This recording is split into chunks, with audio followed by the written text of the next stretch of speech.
aider la préfabrication. Donc, j'inviterai à me rejoindre sur l'estrade d'abord Carlo.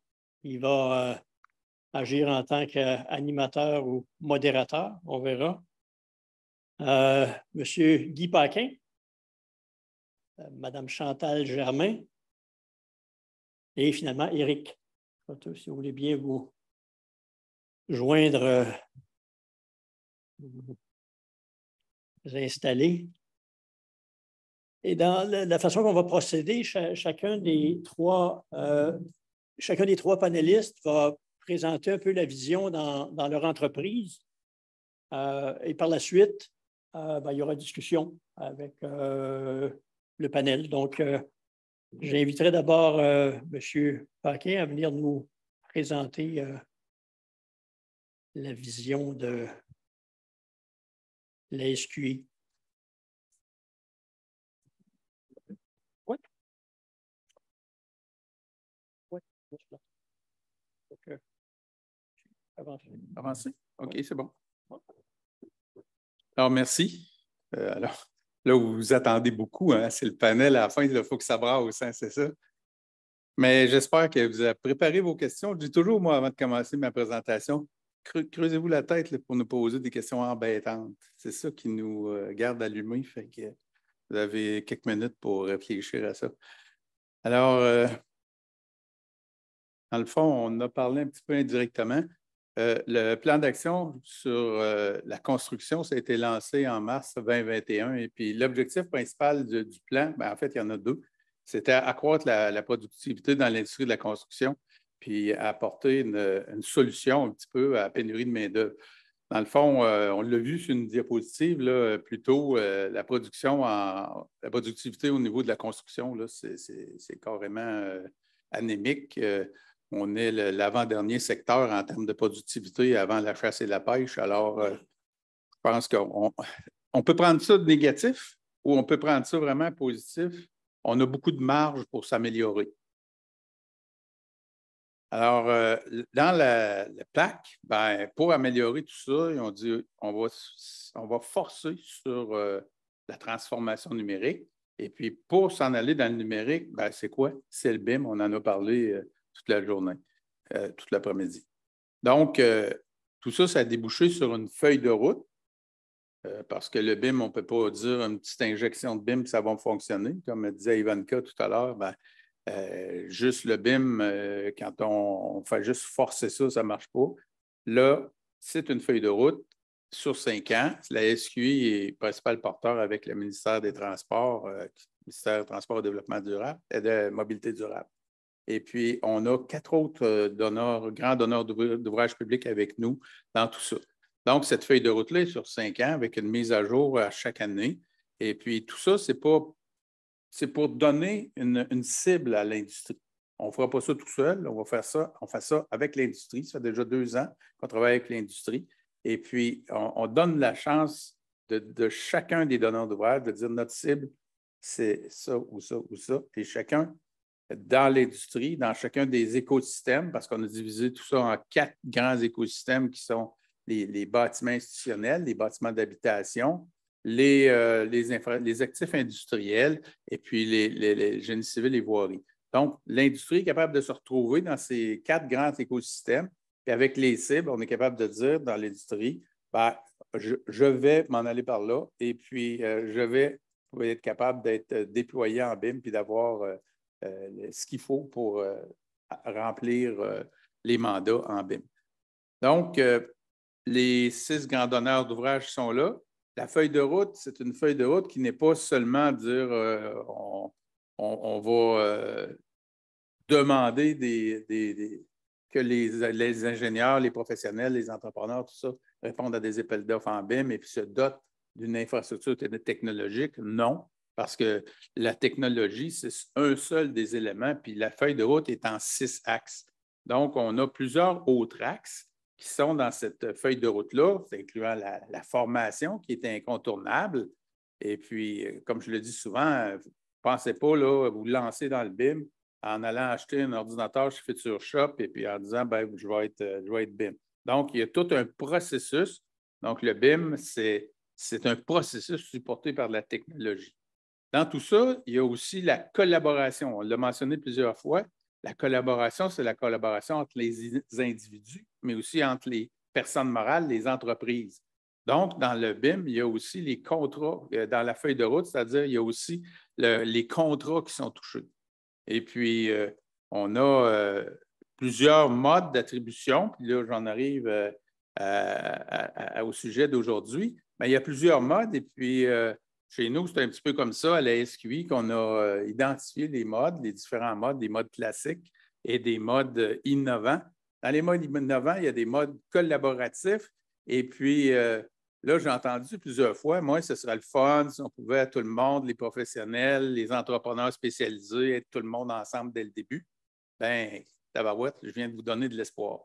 Parce qu'on a déjà, nous, 2 projets qui sont en mode conception-construction progressif, où c'est justement ça qu'on fait.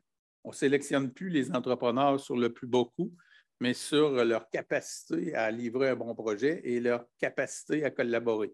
Donc, on les sélectionne très, très tôt et puis embarque avec les professionnels tout le début pour monter ensemble le projet. Donc, ça, c'est des CC progressifs. Et puis, on en a 2 projets actuellement, puis 3-4 autres qui rentrent dans le pipeline. Et puis, on a aussi une commande du Conseil du Trésor là, qui est de réaliser 5 projets en mode RPI, c'est-à-dire RPI en français, réalisation de projets intégrés, donc IPD en anglais. Donc, ça fait, à toute fin pratique, je ne dirais pas dans les prochains mois, mais je dirais quand même à relativement court, moyen terme, plusieurs projets dans le secteur public qui vont être lancés dans les modes collaboratifs. Et puis, on a un comité de travail avec le Conseil du Trésor pour justement regarder tous les éléments de la réglementation qui doit être modifiée pour s'en aller vers des modes comme ça. Donc, je viens vous donner un petit vent d'espoir. Alors, ça fait à peu près le tour. Au niveau des bénéfices, ça ne donne rien à en parler. Vous en avez entendu pas mal tout à l'heure. Préfabrication en est un, bien sûr. Ça nous permet d'améliorer assez rapidement la productivité avec une qualité accrue, des meilleurs temps et des meilleurs coûts. Alors, merci. Et puis, passez déjà à vos questions.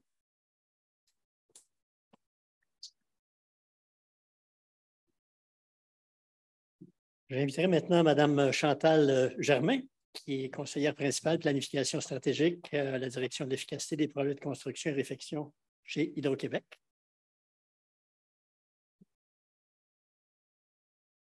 Super, merci. Donc, bonjour tout le monde. Contente d'être avec vous aujourd'hui pour parler d'un sujet qui nous touche beaucoup, qu'on travaille dessus depuis plusieurs années. Donc, j'ai bien aimé au début la courbe qu'on voyait de comment a été utilisée la préfabrication. Ça fait un lien avec les recherches qu'on a faites à l'intérieur d'Hydro-Québec. 1960, je voyais le pic tantôt, 1960-1970, en période de crise, qu'on travaille beaucoup en préfabrication. Donc, déjà, Centrale de Carillon, on avait des éléments préfabriqués. J'imagine un peu les difficultés. Par contre, on n'avait pas d'éléments informatiques pour aider la coordination, mais bon, ça s'est fait à répétition au courant des années. Les bénéfices, on en a parlé amplement. Il y a peut-être des particularités au niveau d'Hydro-Québec. Donc, les délais sont très importants pour Hydro-Québec. Chaque semaine, chaque mois qu'on gagne sur le chemin critique pour mettre en service nos actifs, c'est énorme ce que ça a comme impact. Donc, pour nous, ce n'est pas beaucoup le gain de coût, mais c'est beaucoup le gain de temps qui vient nous aider. Il y a aussi la difficulté d'avoir de la main-d'œuvre dans des chantiers éloignés. Et puis, les risques en santé et sécurité qui sont réduits avec la préfabrication. Il y a un élément qui n'a pas été beaucoup abordé au courant de la journée, là, puis peut-être que vous pourrez me poser des questions là-dessus parce que moi-même, je ne sais pas comment on va adresser ça. Mais avec la maquette, la numérisation, puis tout ça, les jumeaux numériques, il y a tout un aspect de confidentialité, de propriété intellectuelle. Puis chez nous, ce n'est pas encore bien traité. Donc, on s'en va vers ça. On a beaucoup abattu de problèmes en avançant, mais il en reste encore à avoir. Une autre particularité aussi d'Hydro-Québec, je dirais, c'est qu'on n'est pas toujours dans la répétition. Même pour des éléments qui sont uniques, comme un groupe turbine alternateur, ça vaut la peine de faire de la préfabrication, même si c'est un objet unique, justement à cause de l'impact sur la réduction des délais. Ici, c'est juste pour montrer, mais on a parlé beaucoup aujourd'hui encore, il y a des gains majeurs, pas des gains, des changements majeurs dans plusieurs sphères d'un projet.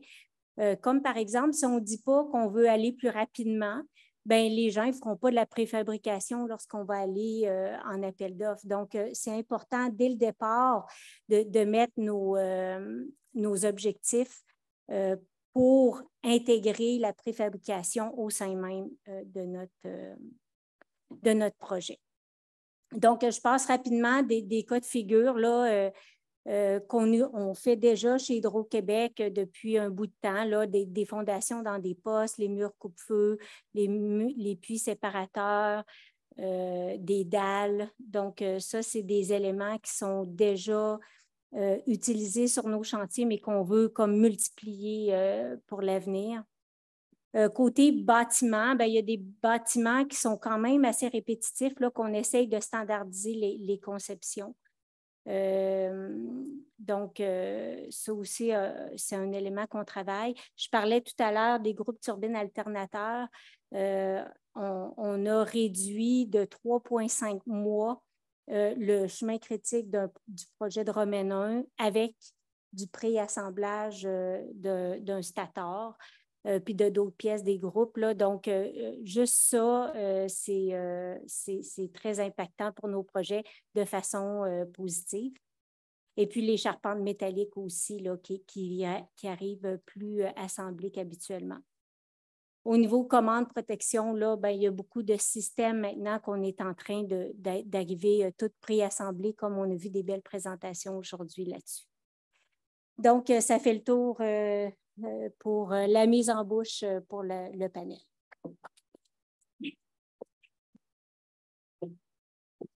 Et notre dernier panéliste, et non le moindre, Éric. Je te laisse la parole. Ici.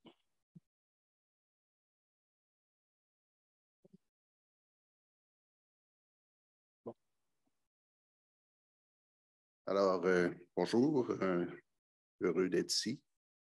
Donc, Éric Croteau, architecte. Je vais vous présenter quelques projets sur lesquels j'ai travaillé où on a utilisé la préfabrication et j'espère débattre avec mes collègues.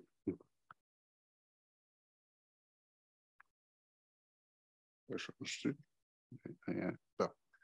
Un exemple patent ici de préfabrication Tour des Canadiens 1. Je ne sais pas si les gens l'ont en tête. C'est un site un peu complexe situé à côté du Centre Bell, à la sortie de la gare Lucien-Lallier, au-dessus d'une station de métro, à peu près 30 pieds de l'entrée du débarcadère de la place Bell, pour laquelle, pas la place Bell, le Centre Bell, la place Bell, ça c'est à Laval, où il y a à peu près 300 événements par année. Donc, ici, c'est un système de façade préfabriquée avec fenestration installée en usine. Donc, il y a 2 systèmes de panneaux pour le basilaire, qui est un stationnement hors sol. C'était des panneaux de béton préisolés. Et pour la tour, les 45 étages au-dessus, c'était des panneaux simples, juste de parement. Donc, l'impact de ça, évidemment, c'est les avantages de la rapidité, de la qualité. Surtout quand on travaille sur une tour, on sait qu'on va avoir quelques hivers. Et donc, ils ont réussi à fermer un étage par semaine. Donc, 16 000 pieds carrés, étanches. Donc, c'est quand même... et étant donné que ça a été pris dès le début comme une contrainte de projet, il n'y a pas eu d'impact contractuel. Évidemment, ça prend une coordination assez intense parce que quand on préfabrique, c'est fini après. Un autre exemple, une autre échelle, 450 logements qui va commencer la construction. Donc, ici, on va utiliser plus des panneaux, donc des murs, tout ce qui est structural va être en bois préfabriqué. Encore une fois, on vise la rapidité d'exécution. Pas d'impact contractuel si c'est connu tôt dans le projet, parce que ça a un impact sur l'aménagement des logements. Donc, dans ce cas-ci, sur une chambre, on perd 25 mm par logement parce que chaque mur doit être flanqué d'un panneau structural pour le transport. Donc, les contraintes de transport sont très importantes dans la préfabrication. Et ça est un autre bon exemple, Maestria. Donc, ici, on parle de murs de verre préfabriqués et c'est un système de window wall. Et, système de window wall, ça s'adapte, ça s'installe sur la dalle. Donc, les passages de dalles sont différents d'une entreprise à l'autre. Et ça, c'est l'exemple où, quand ça va mal, ça va mal. Alors, le défi avec la préfabrication, c'est que ça devient souvent des systèmes propriétaires. Hein? Donc, au Québec, quand on a designé ça, on était à la course contre la montre, contre le 20-20-20, le fameux 20-20-20. Et puis, on a fait le projet déposé pour permis en 5 mois. Donc, c'était avancé. Et là, à peu près 1 an plus tard, le client nous indique qu'il change de système. Alors là, on recommence à zéro. Tous les détails de façade, tous les détails d'étanchéité. Alors, je vous épargne les, les détails de la négociation. Alors, c'est ça. Je pense que la préfabrication, c'est vraiment un impératif dans notre situation actuelle. Il faut favoriser l'innovation, trouver des solutions intelligentes pour utiliser mieux nos ressources matérielles et humaines.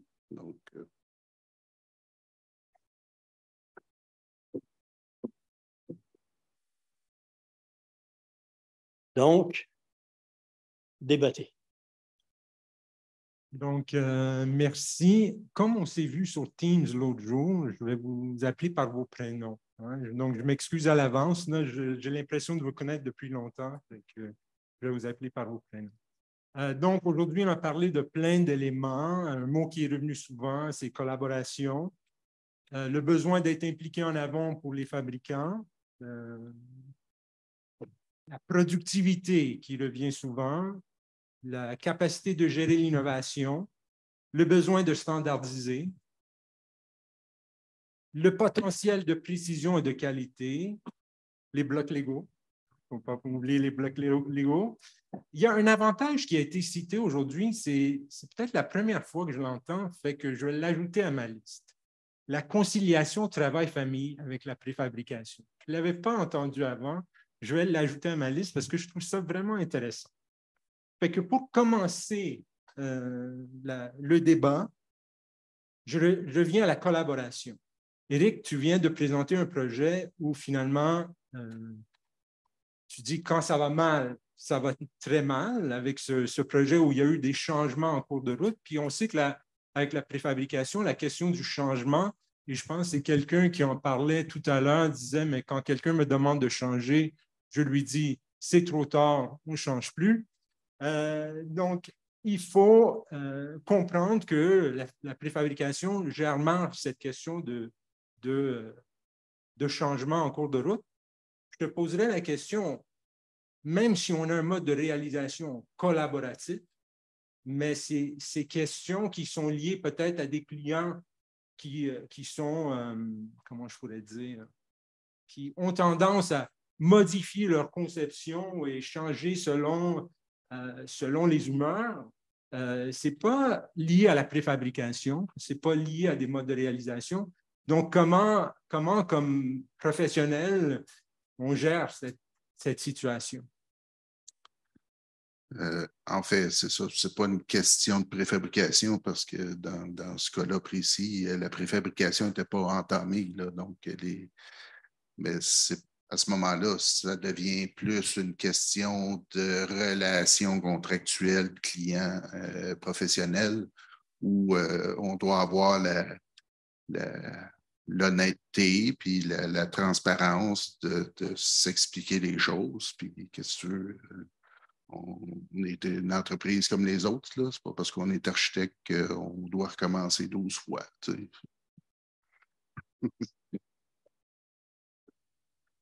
Peut-être, avant d'ouvrir les questions à la salle, ben, je sais que vous avez le goût vraiment de poser vos questions pour qu'il y ait du débat. Peut-être pour Guy et ensuite pour Chantal. Comme on sait qu'au niveau des modes de réalisation, les professionnels sont un peu à la remorque des donneurs d'ouvrage. Donc, ils vont vous offrir ce que vous demandez.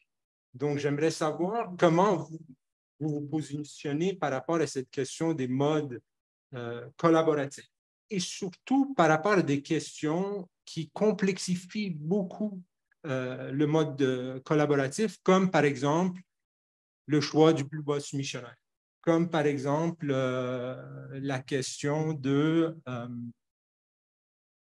ne pas faire affaire avec des fabricants uniques, de ne pas spécifier des produits. Donc, comment le mode collaboratif a une certaine flexibilité pour gérer ces questions qui sont des réels défis au niveau de la préfabrication? Ben, je commencerai par compléter la réponse. Dans le fond, là, quand le client ne sait pas ce qu'il veut puis que ça change tout le temps, peu importe le mode, ça ne réglera pas le problème. Là. Ce n'est pas le mode qui est le problème. Là. Quand tu ne sais pas ce que tu veux, ben, bon, donc ça, chez nous, c'est clair. Puis je comprends que des fois, on a des difficultés avec ça là, parce qu'on fait affaire aussi avec des juges puis des chirurgiens puis tout ça. Fait que les autres, des fois, ils sont patrons dans le shop, hein, fait que, ils organisent les choses. Mais avec le BIM, ça lui permet de voir à l'avance puis de régler beaucoup de ces problèmes-là. Maintenant, la collaboration, tantôt, je parlais de mode collaboratif, puis là, nous, on lance deux modes vraiment collaboratifs. C'est de mettre tout le monde ensemble dès le début, puis collaborer. Et puis, collaborer, ça veut dire, premièrement, je le répète souvent, là, la confiance est la mère de la collaboration. Là. Si la confiance n'est pas là, tu ne peux pas collaborer. Quelqu'un que ça fait 3 ou 4 fois qui te fait des affaires d'en face, là, puis qui dit quelque chose, puis il fait le contraire, là, ça n'aide pas à la confiance. Donc, puis pour la confiance, il faut ouvrir notre armure, puis pas arriver avec une épée et un poignard. Donc, au-delà de ces vœux pieux-là, chez nous, on a commencé à mesurer la collaboration. Ça fait 3 ans et demi que je travaille avec l'UQAM, et puis on a des indicateurs de mesure de collaboration, on a des facilitateurs qu'on met en place dans les rencontres, puis on met de l'huile dans Gearbox là, pour que ça collabore. Donc, on amène des modes qui permettent de mettre tout le monde ensemble en partant. Et puis, quand je dis on s'en va vers pas vers le plus bas coût, mais vers le juste coût. Et je le dis, puis je ne suis pas gêné de le dire, il y a, juste avant la pandémie, Mme Lebel, qui est encore secrétaire du Conseil du Trésor, pas secrétaire, qui est présidente du Conseil du Trésor, excusez le lapsus, Mme Lebel, elle l'a dit devant une salle de 300 personnes au congrès de la CRGTQ. Il faut laisser le mode plus bas soumissionnaire s'en aller vers le juste coût. Et le juste coût, c'est justement de travailler ensemble. Des mauvais entrepreneurs, il y en a. Il y a des mauvais ingénieurs, des mauvais architectes, des mauvais clients. mais c'est la minorité. C'est la minorité. Et puis, il faut mettre tout ça ensemble. Et puis, ce n'est pas vertueux ce que je vous dis, c'est la réalité. Là. On commence à le faire. On est dans une transformation de l'industrie de la construction. On est dans un changement de culture. Ça ne se fait pas tout seul. Moi, je répète toujours la même chose sur toutes les tribunes. Fait que je ne me trompe pas, je répète toujours la même chose. Fait que, on est là-dedans, là. On est là-dedans. Ça ne veut pas dire que tout va aller bien, mais il faut collaborer. On le mesure. Puis, je suis certain que vous vous dites que ça n'a pas de bon sens. Il a fumé de la drogue le matin, là. Mais non. Avec des recherches académiques et puis les analyses statistiques et blablabla, un paquet d'affaires, l'intelligence artificielle, on mesure. Et puis, à la fin de chacune des rencontres de coordination avec les facilitateurs, si ça ne fonctionne pas, si la collaboration est basse, bien, à ce moment-là, on fait des gestes pour l'augmenter. Hein? Et puis, je suis certain que vous êtes tout du monde qui avait fait des projets, là. Et puis, la collaboration, c'est le meilleur indicateur de savoir si un projet va rentrer dans le mur. Si la collaboration est basse, si ça ne monte pas, ça ne monte pas, 2 ans à l'avance, c'est certain qu'il va rentrer dans le mur. Fait que, à partir du moment que tu mets l'intelligence collective ensemble, bien, tu vas avoir les meilleurs projets, tu vas utiliser la préfab, tu vas utiliser un paquet d'affaires comme ça. Donc, je pense que c'est de partir tout le monde ensemble, être ouvert. Puis, je vous le dis en passant, je le dis souvent, je ne suis pas psychologue, hein, je suis ingénieur civil. J'ai fini en 78, ingénieur civil. Fait que quand je vous parle de la collaboration, je vous parle de ça en termes de gestion de projet, pas en termes de psychologue.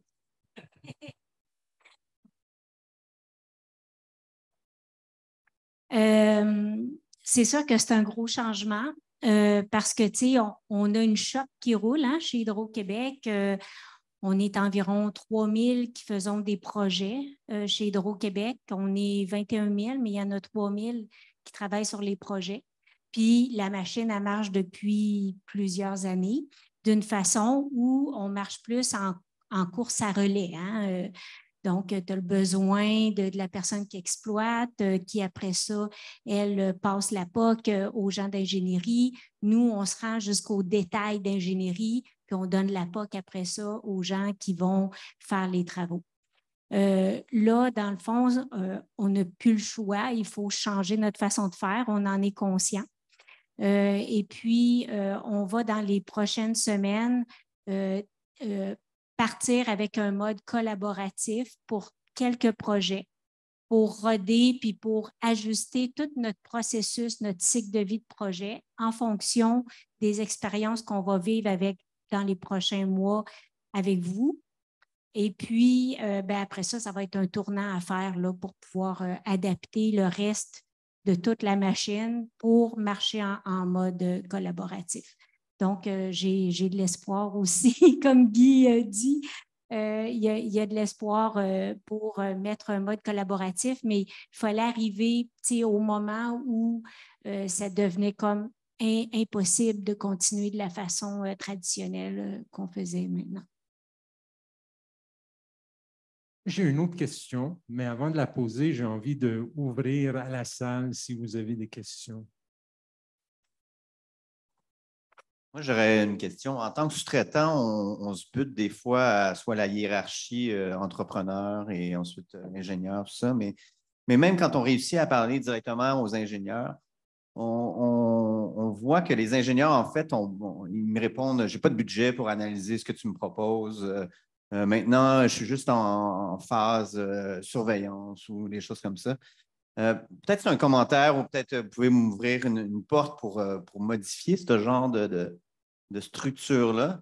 Mais je trouve que si on mettait plus d'argent dans la préparation puis le pré-projet au niveau engineering et l'occasion d'avoir des budgets discrétionnaires pour justement faire des analyses où l'entrepreneur ou le sous-traitant propose des choses, il me semble que ça pourrait éventuellement même faire diminuer les prix de construction parce qu'on aurait cette opportunité-là. Très bien dit.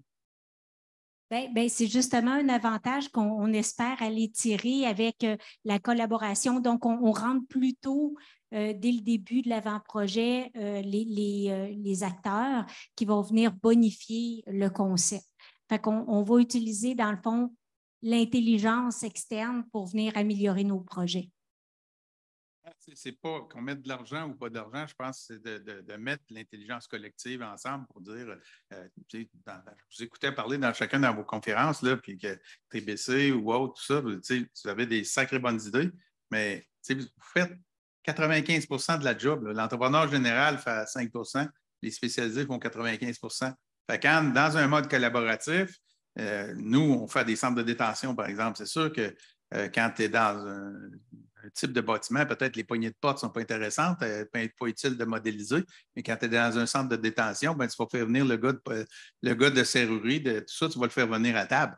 Et puis là, tu vas travailler ensemble, tu vas travailler avec lui. Tu fais venir ceux qui sont pertinents pour le domaine. Donc, les bonnes idées, comme vous mentionnez, ils vont être à table. Puis, dans le fond, comme il y en a qui posaient des questions, ouais, mais comment ça va être choisi? Ça va-tu être le BSDQ, tout ça? Non, c'est dans le fond, je vous dis, monsieur, vous avez l'air intéressant, puis madame Geneviève a l'air intéressante aussi. Je vous dis, passez votre vie ensemble. Je ne suis pas sûr que ça va marcher. C'est dans le fond, si moi je choisis, ben, il faut que les équipes, que les gens choisissent. OK? Ben, moi, je suis du public et puis Chantal est du public et puis on amène un courant d'air frais dans le public. OK?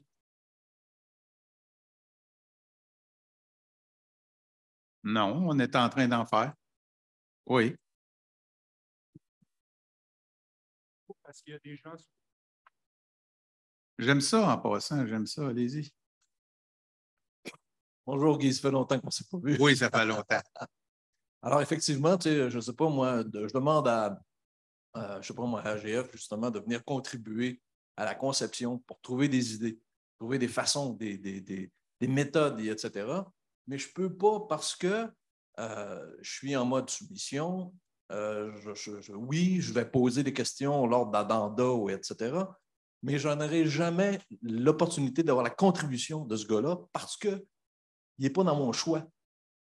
Je ne peux pas. Parce qu'on parlait de BSDQ, etc. Ouais. etc.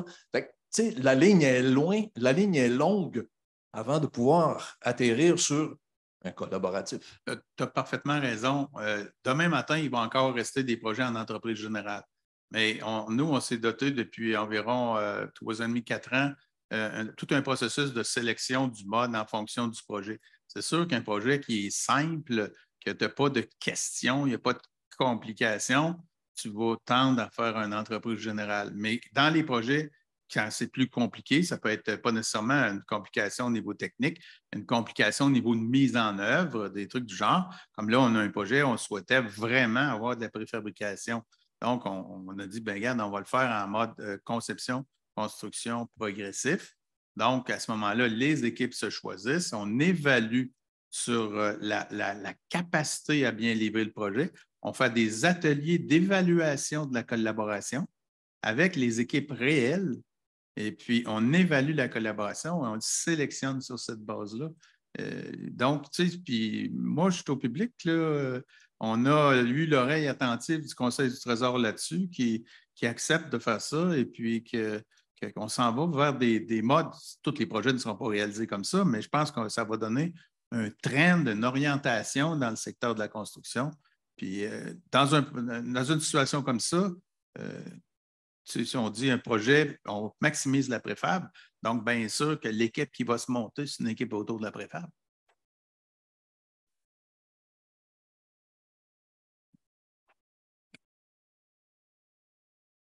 Par contre, il y a l'aspect du devis qui, des fois, la plupart du temps, nous met en boîte, qui ne nous permet pas d'optimiser le design, l'approche.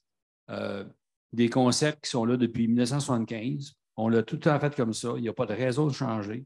Quand on sait pertinemment que la technologie a changé, les approches ont changé, les besoins des occupants ont changé. On fait malheureusement encore référence à des standards qui sont 15 ans de retard. Et ça devient irritant. Et malheureusement, les gens à qui on va parler au gouvernement, non, regarde, c'est marqué la poignée, il faut qu'elle soit chromée. Oui, mais aujourd'hui, ce n'est pas chrome qu'on veut, c'est noir. Oui, mais c'est marqué chromé, tu me donnes une poignée chromée.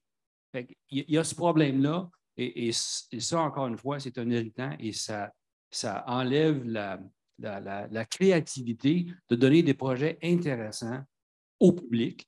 Et bien souvent, notre privé va prendre avantage de cette approche-là à bien moindre coût. Et malheureusement, c'est nous tous qui payons pour ce qui est écrit dans les devis aujourd'hui.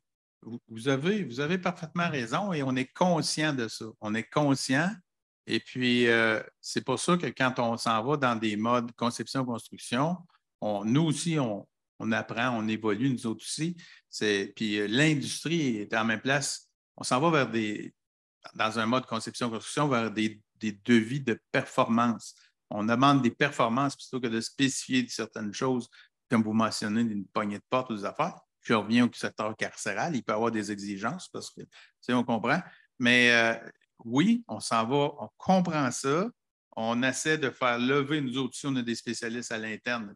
La gestion du changement, hein, on a tout à la faire, tout le monde, mais même chez nous à l'interne. Mais avec un vrai devis de performance, avec les spécialistes, quand je dis spécialistes, les entrepreneurs spécialisés qui sont dès le début au sein de l'équipe, ben, je pense qu'on va y arriver avec des meilleures situations comme ça. Puis c'est sûr que nous, on n'a pas le choix. Je pense que notre obligation de transparence, les citoyens exigent qu'on demande qu'on donne des comptes, quand on se fait dire par le Conseil du Trésor, oui, mais là, vous n'avez pas peur que si ce n'est pas le plus bas soumissionnaire, OK, ça ne marchera pas, là, puis il va faire la première page des journaux. Non, il va sur la base, comme je vous expliquais tantôt, mais on y va aussi, on demande aux proposants de nous soumettre une marge bénéficiaire nette à laquelle ils s'engagent à respecter cette marge-là. Donc, on fonctionne à livre ouvert pendant toute l'évolution du projet. Fait que tout le monde amène son innovation et puis on s'en va vers le juste coût. Le plus beau coût est une illusion parce qu'on se ramasse avec un paquet d'extras puis de réclamations puis finalement, je ne sais pas s'il y a des avocats dans la salle, mais c'est eux autres qui font de l'argent en bout de ligne. Ben, c'est ce que je pense, là. J'aimerais peut-être revenir sur la notion de collaboration. Je vais justement aller à Eric avec ma question. Récemment, il y a eu un appel d'offres pour des garderies préfabriquées. La vision du mandataire, la vision des manufacturiers et la vision des architectes étaient-elles éloignées l'une de l'autre que même si on avait un mode de réalisation collaboratif, à un moment donné, les perspectives sont complètement différentes sur comment arriver à une solution.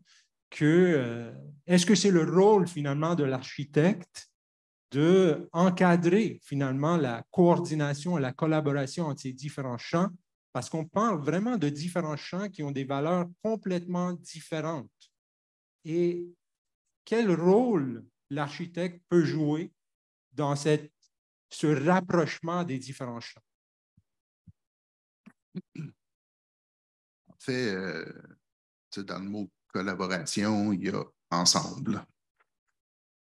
Pour moi, un projet, ça se fait ensemble. Tu ne peux pas faire un projet tout seul. Il y a malheureusement des architectes qui pensent que bon, c'est le trait de crayon qui mène la barque, mais il y a le client, il y a tous les différents intervenants, les ingénieurs, mais à la base, on est là pour faire le meilleur projet ensemble. C'est pas... Ça ne se fait pas un projet tout seul. Donc oui, je pense que l'architecte, en tant que coordonnateur principal des projets, a la responsabilité de favoriser cette collaboration-là, d'avoir l'ouverture d'esprit, ça en prend tout le monde. Puis je pense que le mot-clé, c'est ensemble. On va arriver à des meilleurs résultats, puis à une meilleure efficacité, puis à des meilleurs coûts, puis à des meilleures solutions, puis à une meilleure créativité. Parce qu'une créativité en tant que telle, ça n'a pas de valeur. On va faire de l'art, mais on ne fait pas de l'art, on fait de l'architecture, on fait des bâtiments. Donc, ils doivent servir à une fonction. Donc, on est obligé ça prend une touche artistique, ça prend une signature, mais les autres éléments, tu ne fais pas un gâteau juste avec de la farine. Ça prend d'autres ingrédients. Je pense que c'est important. Est-ce qu'il y a des points de vue sur cette idée de collaboration en différents champs? Parce que je trouve que moi, c'est un élément qui, dans certains projets, même des projets qu'on collabore présentement, je trouve que si on prend par exemple la vision qu'on a vue aujourd'hui, la question de la personnalisation vue par l'architecte. Souvent, même Roland, au début, tu m'as posé cette question, est-ce que tu te sens à l'aise à t'exprimer avec des systèmes? Et par contre, il y a la question de la façon dont le manufacturier voit ça, où lui, il y a des impératifs de production. Donc, on tente de faire collaborer des visions qui sont complètement aux antipodes. C'est exactement là que je voulais intervenir. Je ne suis pas plus psychologue que Guy, là, mais en ce moment, le mode qu'on a, c'est chacun a son objectif, puis ils sont souvent contradictoires. L'entrepreneur, il est là pour faire de l'argent. Le donneur d'ouvrage, il veut que ça coûte le moins cher possible puis qu'il ait son affaire la plus vite possible. Le fournisseur, ben, lui, il veut de la volumétrie. Bon. Donc, il faut essayer de trouver un objectif commun, puis que tout le monde travaille à cet objectif-là, puis que tout le monde se soucie un peu des objectifs secondaires des autres. Comprendre le contexte de l'autre, puis se soucier du souci puis des enjeux des autres parties prenantes. Donc, c'est beau de dire comme ça, là, mais en réalité, il va falloir avoir des cas à succès qu'on va pouvoir mettre sur la table, les donneurs d'ouvrage, pour pouvoir répéter ces modes-là, parce que les tests qu'on va faire, en tout cas du côté d'Hydro-Québec, vont devenir un peu comme nos laboratoires pour dire est-ce que ça fonctionne ou que ça ne fonctionne pas.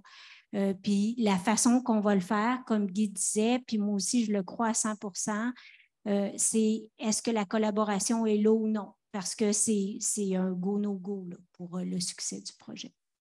Guy? Oui. Dans les modes collaboratifs, vous parlez du CCP, ça existe dans les autres modes aussi. Qu'est-ce qui est un des fils conducteurs? Puis moi, je suis un gestionnaire de projet. C'est la gestion des risques. OK? On en parle de nos risques, puis quand on s'en va dans un mode en entreprise générale, ben, les professionnels, le client ont des risques, ils ont gardé ça, l'entrepreneur regarde ça, puis tout le monde ne partage pas les risques. Donc, ils ne comprennent pas la même affaire. Donc, un entrepreneur, quand il arrive à la fin de la journée, qui doit rentrer sa soumission, ben, il évalue les risques. Puis s'il y a des inconnus, ben, soit qu'il va mettre un pourcentage de plus, puis le prix va monter, ou la deuxième solution, il va dire ben, il y a trop de risques, je ne bide pas là-dessus. Donc, moi, comme donneur d'ouvrage, si c'est trop cher, je ne suis pas content, puis s'il ne bide pas, je ne suis pas content. Donc, il faut gérer ces risques-là. Et le fait d'être en collaboratif, ben, on partage. Moi, j'ai une liste, les autres ont une liste, on partage, on comprend la même affaire, on trouve les meilleures solutions, puis à la fin de la journée, ben, on dit d'une façon consensuelle, on dit OK, celui-là, tu le prends, celui-là, je le prends, puis il en reste X %, celui-là, je le prends à 25 %, moi, je prends le 75 %, puis on s'entend sur tout ça. Donc, puis là, je fais le lien avec que ce soit les préoccupations, puis ça peut être, on peut dire des risques ou des préoccupations. Les préoccupations de l'architecte, que ça soit beau, par exemple, puis les préoccupations de celui qui est dans la préfab dit ben, pour moi, c'est efficace, il faut que ça soit efficace, ben, il faut que tu en parles. Donc, tu es mis à la table. Donc, tu vas les régler. Ce n'est pas un au détriment de l'autre, mais c'est ensemble. Puis quand on va dans les modes RPI, réalisation de projets intégrés, qui est encore une coche de plus, quand tu embarques dans ces modes-là, tu signes une entente que tu ne peux pas réclamer. Personne n'a le droit de réclamer à personne. Tu embarques ensemble, tu es dans le chaloupe ensemble, tu rames ensemble. Et puis, puis tout le monde, je dirais, se partage, même dans le secteur public, comme ça, tout le monde partage les bénéfices puis les problèmes. Et puis quand tu embarques là-dedans, dans un mode RPI, ben, tu embarques, tu es certain que tu ne feras pas de déficit. Oui, il y a une question là-bas, c'est le fun. J'ai une question. Fait que tu ne feras pas de déficit parce que. Non, mais il y a des gens sur Oui, Zoom. mais ils veulent vous entendre dans les vidéos ou trucs. Parce qu'on va être cité, hein, c'est sûr qu'on va être cité. J'assume. Rendu à un certain âge, on assume. Hein. Ah oui, je vais assumer. Moi, ça fait longtemps que je suis dans le manufacturier. J'ai une petite usine, entre autres, en ce moment. Mais quand vous dites qu'on ne peut pas, on prend un engagement ou est-ce qu'on ne peut pas se poursuivre mutuellement, à ce moment-là, ça vient avec des critères. Ça, puis ça, il faut être stick là-dessus. Je reviens avec le CSA 277 qui est demandé parce que chaque entreprise, là, à travers ça, là, qui va fournir dans la méthode BIM et préfabrication, devra se raffiner au niveau des contrôles qualité. Puis, parce que les contrôles qualité, là-dedans, c'est là qu'on peut s'actionner ou pas s'actionner. Parce que moi, je sais, je rentre des plombiers, je rentre des électriciens dans mon usine. J'ai le CSA, on fait des tests avant que ça sorte. Mais tu sais, il y en a qui utilisent les mêmes entrepreneurs tout le temps, mais ça finit par. Quand il y a des clous qui passent au travers des tuyaux, là, quand tu bâtis des camps ou des affaires de même, ou des maisons, c'est qui paye à la fin quand il part tout ça. Il faut se parler entre nous. C'est là que c'est important de faire beaucoup de tests en usine. Il ne faut pas que ça arrive, ça. T'sais. Puis ça, il faut que ça soit régi par vous autres, de vous assurer que ces tests-là soient toujours bien faits tout au long du processus. Oui, il y a une entente qui est signée que tu ne peux pas réclamer, mais au-delà de ça, ça ne veut pas dire que tu prends le blender et tu fais un potage. Là. Chacun garde sa responsabilité. Un ingénieur en structure, il est responsable de faire ses affaires. Là. On a quand même des obligations professionnelles, puis quand je dis professionnel, je ne pense pas juste aux professionnels, je pense à celui qui passe le clé au travers le tuyau. Regarde, chacun est responsable de son affaire, puis tu le fais, mais c'est dans une autre dynamique. Et puis là, le problème de l'architecte qui veut faire ça bien beau, mais que ça ne tient pas, versus il réglé. On le règle ensemble. Juste avant de passer à la prochaine question, je m'objecte à cette idée que l'architecte veut faire beau sans que ça tienne. Je veux juste m'objecter à ce commentaire. Merci. OK. Moi, j'ai une question parlant des dernières expériences. On parle de collaboration, comment on doit le faire et tout ça. Qu'est-ce que vous vivez aujourd'hui? C'est peut-être un peu hors contexte, mais moi, j'avais l'impression que pendant la pandémie, la collaboration a comme revu la vie parce que tout le monde avait des problèmes de ressources, d'approvisionnement, des matériaux et tout, mais il fallait avancer les projets. Et donc, mon impression, c'était que la pandémie, en fait, a appris aux gens qu'on peut changer quand il faut et on va pouvoir... ils ont appris de collaborer. Est-ce que vous avez vécu ça aussi ou est-ce que vous voyez un changement? C'est quoi ce qui se passe aujourd'hui en collaboration? Là, on parle des concepts, mais je veux dire dans les projets réellement aujourd'hui. Oui, j'ai dit que j'assume toujours, mais moi, je ne suis pas le gouvernement. Moi, je travaille pour la SQI. Donc, nous ne sommes pas le gouvernement. Nous sommes un organisme de l'État qui gère les projets principaux. À part du ministère des Transports, c'est nous qui gérons la majorité des projets. Donc, je reviens à votre question. La pandémie, elle a eu un effet heureux. La surchauffe des matériaux a eu un effet heureux. Ça a eu les effets de dire faut qu'on fasse quelque chose. OK? Disons que ça a été un wake-up call là, pour faire quelque chose parce que trop de projets, pas assez de capacité dans l'industrie, surchauffe des prix. Tu fais quoi, là? Dans le fond, on a bien beau concevoir des beaux projets, puis s'ils ne se réalisent pas, ça ne marche pas. Donc, il faut qu'ils se réalisent. C'est ça qui a un peu brassé tout le monde, puis dit il faut qu'on trouve des nouvelles façons de faire, des nouvelles façons de collaborer. Puis effectivement, la pandémie c'est triste les gens qui ont eu des décès ou des trucs du genre, mais la pandémie a amené des côtés positifs de se réveiller. Okay? Le gars qui a inventé la roue, il devait être tanné de pousser sur le chariot. Là. Fait que,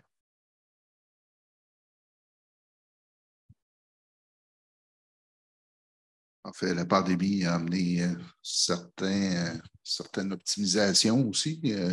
Les réunions sont autrement plus simples. Moi, j'allais à des réunions de projet où après 2 heures et demie, on n'avait pas fini.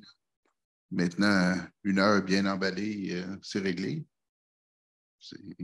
Fait que on se parle autant. On fait notre coordination. Mais est-ce qu'on collabore davantage? Je pense que c'est une bonne question. Les réunions se font, sont plus efficientes. On se parle sur Zoom, sur Teams, mais est-ce que ça augmente réellement la collaboration? C'est une autre question. Ben, la collaboration, j'imagine, c'est un peu comme un jardin, il faut que tu t'en occupes un peu. Hein? Nous, on a commencé il y a 5-6 ans à peu près avec d'ajouter dans toutes nos rencontres de planification, de conception, de mettre un facilitateur. Au début, quand on a lancé un appel d'offres public pour chercher des facilitateurs, il n'y a personne qui levait la main, il ne savait pas de quoi on parlait. Fait que là, on est rendu, on a 40 facilitateurs qui sont dans des firmes externes, puis on fait une communauté de pratique de tout ce monde-là. Ils sont de tous des compétiteurs, mais on les met tous ensemble pour trouver les bonnes solutions. Puis quand est arrivée la pandémie, ben là, les autres, avant la pandémie, ils disaient qu'il faut se rencontrer en personne. Là, la pandémie est arrivée, puis on ne pouvait plus se voir. On a réuni le monde, on a dit OK, on fait quoi? On ne peut plus se voir, on met tout ça sur la glace. Fait que là, ils ont tous pensé des bons trucs pour quand même être optimisés, même en virtuel. Fait que oui, des réunions peut-être plus courtes, des réunions aussi, avoir les bonnes personnes. Si ça prend 3 personnes, ça en prend 3. Si ça en prend 20, ça en prend 20. Si le gars de serrure, il faut qu'il soit là, bien, il faut qu'il soit là. Ça dépend. C'est pas tout le monde est là. Faire du présentéisme. Ben, c'est comme ça que nous, on voit les choses. C'est comme ça qu'on a amené l'ensemble de l'œuvre. Puis Ivanka en a parlé, d'avoir le BIM, on appelle les approches collaboratives le PCI, la mesure de la collaboration, les modes de réalisation collaboratifs. Donc, c'est un ensemble pour faire baisser les risques et puis avoir des meilleurs projets. Ce n'est pas une solution miracle, mais c'est une solution qu'on trouve quand même améliorée. On a le temps pour une dernière question, je pense. Est-ce que...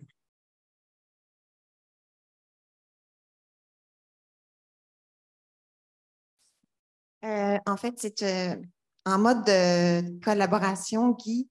Le contrat de l'entrepreneur, est-ce que tu le forfaitises une fois que la planification est terminée?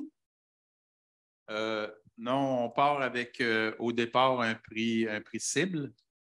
Et puis qu'on ajuste le prix cible, on développe le projet ensemble et quand tout le monde, les questions sont répondues, les risques sont on est à l'aise, OK, on transforme le prix cible en prix plafond, puis là, il rentre un prix, mais dans le fond, le prix va rentrer correct parce qu'il n'y a plus de risque. Oui, c'est ça, mais ça, c'est juste avant de commencer à construire. C'est comme une fois que la période de planification est terminée, là, tu t'assois avec tout le monde, la collaboration est terminée. Non, la collaboration n'est pas terminée. Pas terminée, mais la période de planification, de collaboration en planification est terminée. Là, tu es capable d'avoir puis y a-tu un contrat qui est signé avec un prix forfaitaire, avec une... Oui, effectivement. Ça, c'est que là, on parle de deux modes. On parle du mode Progressive Design Bid, ou c'est progressif, qui, lui, une fois qu'on a répondu à toutes les questions, tout le monde est à l'aise, et puis qu'on a partagé la réserve pour risque, le design n'est pas fini, mais le design est suffisamment avancé en plein début préliminaire, disons. Là. Et puis là, à ce moment-là, ben, c'est forfaitisé. Mais quand tu es en mode réalisation de projet intégré, ben, ça va un petit peu plus loin. Oui. Ça avance un petit peu plus loin, mais c'est tout formalisé quand même dans un contrat. Dans le premier cas, c'est un contrat conception-construction collaboratif. Puis dans le deuxième cas, vous irez voir, c'est CDC 30 qui décrit bien le contrat. C'est un contrat en mode réalisation de projet intégré.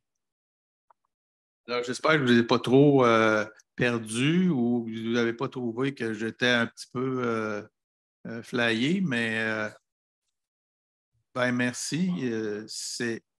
tout ne changera pas d'un coup sec. C'est un changement de culture. Changement de culture. Ça se fait ensemble, un changement de culture.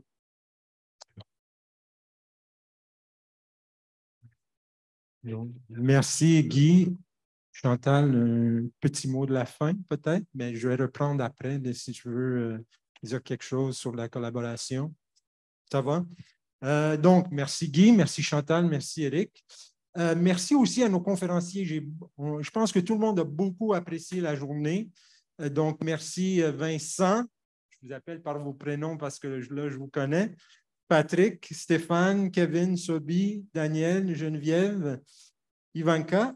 Et peut-être un grand remerciement à Roland pour la journée et Ivanka également. Donc, merci beaucoup et je laisse le mot de la fin. Donc, nous y voici. On a grugé un peu dans le 5 à 7. On va se reprendre. Donc, je veux remercier tout d'abord l'ETS et tout particulièrement Ivanka de nous avoir accueillis ici à l'ETS et nous permettre d'utiliser la technologie puis de rejoindre les gens aussi qui n'ont pas pu se rendre physiquement ici. On a des gens à Québec, on a des gens un peu partout. Je veux remercier Nariman, Mauricio et Salma pour leur support technique et web impeccable et le succès et je veux leur souhaiter succès dans la poursuite de leurs études ici à l'ETS. Merci à Tiana et son équipe pour les pauses le 5 à 7 qui nous accompagneront tantôt. Merci au comité de programmation du forum, Ivanka, Normand Tétrault, Daniel Robert, Bernard McNamara, donc, qui ont travaillé pour monter le programme.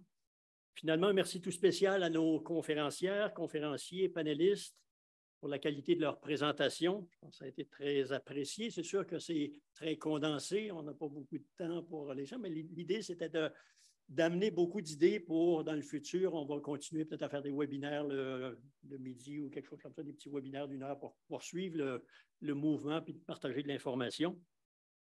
Donc, pour me remercier les conférenciers, le CERAC va remettre en votre nom, au nom des conférenciers, 600 $ à Centraide pour remercier nos conférenciers. Donc, je vous invite maintenant tous au cocktail afin de poursuivre nos discussions. À l'arrière de vos cocardes, il y a un petit billet rouge qui vous donne droit à une consommation. Donc, partageons une consommation ensemble. Donc, merci à tous. Merci aux participants. Merci beaucoup.